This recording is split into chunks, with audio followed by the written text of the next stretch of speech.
Gəncədə piyadaların vurulması ilə nəticələnən ağır yol nəqliyyat hadisəsi baş verib. Doğru Xəbər Azərbaycan bildirir ki, hadisə şəhərin Nizami prospektində qeydə alınıb. Belə ki, Mercedes markalı avtomobil yolu qarşı tərəfə keçmək istəyən 1995-ci il təvəllüdlü Seymur Məmmədovu və 1973-cü il təvəllüdlü Elçin Şirinovu vurub.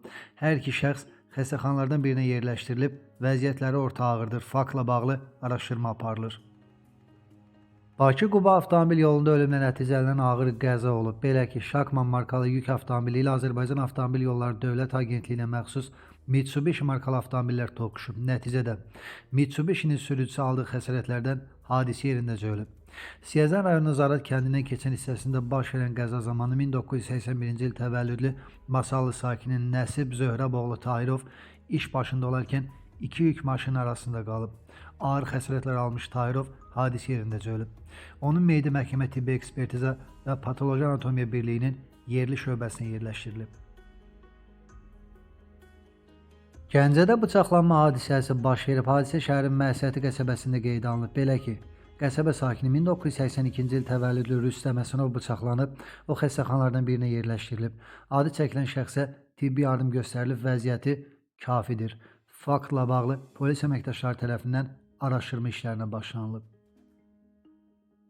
Gəncədə daha bir olay baş verib. 17 yaşlı qızın meyidi tapılıb. Hadisə şəhərin Üzeyir Hacıbəyli küçəsində qeydə alınıb. Məlumata görə 2009-cu il təvəllüdlü Qasımovanın meyidi evində aşkarlanıb. Hadisə yerinə polis və prokurorluq orqanları əməkdaşları cəlb olunub. Faktla bağlı Gəncə şəhər prokurorluğunda araşdırma aparılır. Saatlıda müəllimin meyidi yaşadığı evdən tapılıb. Novruzlu Kənd Tam Orta Məktəbinin texnologiya müəllimi Məcnun Alışov yaşadığı evdə qəfil ölüb. İlkin ehtimala görə o, zəhərlənmə səbəbindən həyatını itirib. Bildirilib ki, Alışov 17 il ərzində Novruzlu məktəbində müəllim kimi fəaliyyət göstərib və yüksək nəticələrlə yadda qalıb. Hadisə araşdırılır. İstanbulda Azərbaycanlı iş adamı yaşadığı evdə ölü vəziyyətdə tapılıb. Türkiyə mətbuatı xəbər verir ki, hadisə şəhərin Qazi Osman Paşa rayonunda yerləşən binada qeydə alınıb. Bildirilir ki, mənzildən yayılan pis qoxudan narahat olan qonşular bu barədə polisə məlumat veriblər. Hadisə yerinə müvafiq orqanların nümayəndələri cəlb olunublar. Yanğınsöndürmə briqadasının köməyi ilə qapısı açılan mənzilə daxil olan polis burada bir nəfərin cansız bədənini aşkarlayıb.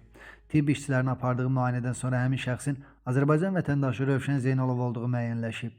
Mənzildə həmçinin Zeynalovun bacısı Mətanət Zeynalova yataq otağında yatarkən aşkarlanıb. Psixi problemləri olduğu güman edilən qadının ölmüş qardaşı ilə təxminən bir həftə eyni mənzildə yaşadığı məlum olub.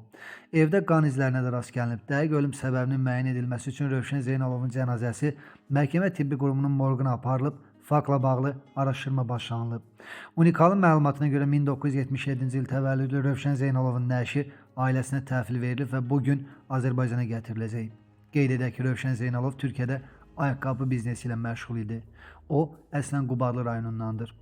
Həmçinin qeyd edilib ki, Rövşən Zeynalov Bəniz ləqəbli tiktoker Aybəniz Xəllovanın həyat yoldaşı olub. Onların bu evlilikdən Mətin adlı övladları var.